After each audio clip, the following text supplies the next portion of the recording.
Norway were one decision away. One pass, one whistle, one camera cable, one moment of common sense.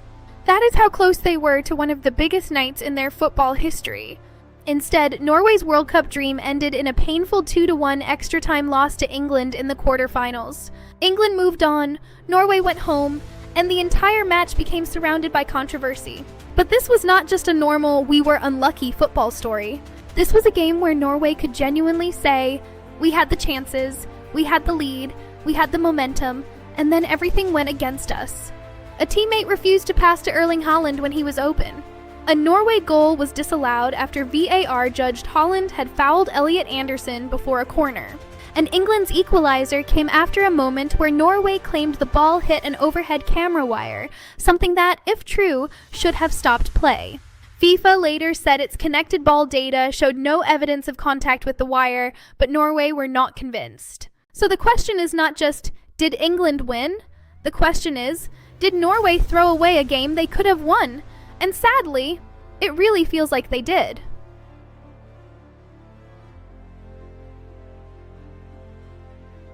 This was not supposed to be Norway's tournament. Yes, they have Erling Haaland, yes, they have talent, but World Cup quarterfinals against England, with a real chance to reach the semifinals, that is historic. Norway had already put together one of their best World Cup runs ever. Haaland said, "I think we put Norway on the map," and honestly, he is right. This was the kind of tournament that makes a country believe in its football future. And against England, Norway did not look scared. They took the lead in the 36th minute through Andreas Schjelderup. Norway were ahead before Jude Bellingham equalized.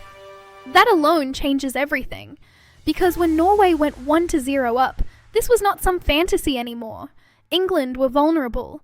But then came the first moment everyone is still talking about. In the first half, Norway had a 2-on-1 attack. This is the situation every striker dreams about. And on one side, you have Erling Haaland, the last player you want to leave open. Alexander Sørloth had the ball. Haaland made the run, the pass was there, and Sørloth shot. He did not square it. He did not give Haaland the tap-in chance. He went for glory himself. This moment became one of the biggest talking points after the match. And this is where it gets emotional. When the replay shows Haaland open and Sørloth still shoots, it is impossible not to think, was that ego?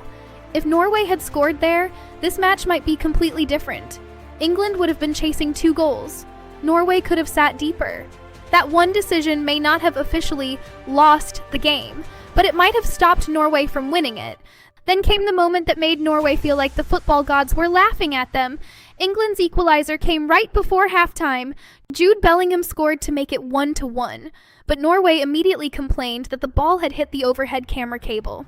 This matters because if the ball hits an outside object above the pitch, play should be stopped. Mark Clattenburg said it should have been picked up. Nyland's goal kick was controlled by England, and 2 passes later, Bellingham scored. This was a possible interference leading to a goal. FIFA later said its connected ball data showed no evidence of contact with the wire, but Norway were not convinced. But here's the problem. Football is not played by censors. It is played by people watching the ball move. Fans aren't crazy for asking questions. A match this important should not be decided under a cloud of, did the ball hit a camera cable? That should never be part of the story. And then just when Norway thought they had restored justice, they scored again. Torbjørn Hegem put the ball in the net from a corner. But then VAR intervened. The goal was disallowed because Haaland was judged to have pushed Elliot Anderson before the corner was taken. This one is more complicated. Mark Clattenburg agreed with the decision, saying Haaland clearly pushed Anderson in the chest. Legally, maybe this was the correct call, but emotionally, it felt brutal. England gets the benefit of doubt. Norway gets the microscope. After the game, the anger did not go away. Alf Inge Haaland, Erling's father, publicly said Norway were robbed after the England loss. A viral claim spread that Haaland had unfollowed Sørloth on Instagram. Fact checks found it was false. Haaland still follows him. We do not need fake drama to make this story painful. The real drama is enough. A historic Norway team was right there, and it slipped away. The saddest thing about this match is that England did not feel unbeatable. Norway were not crushed. They had real moments to win this game. It was not one giant disaster. It was 3 small disasters stacked on top of each other. A selfish decision, a controversy, a VAR intervention. So was Norway robbed? Maybe partly. Did Norway also hurt themselves? Definitely. That is the most painful conclusion. Norway had the opportunity, they had the lead, they had Haaland, and somehow they still went home. That is why this game feels so sad. It was right there. What do you think? Were Norway robbed, or do they have themselves to blame?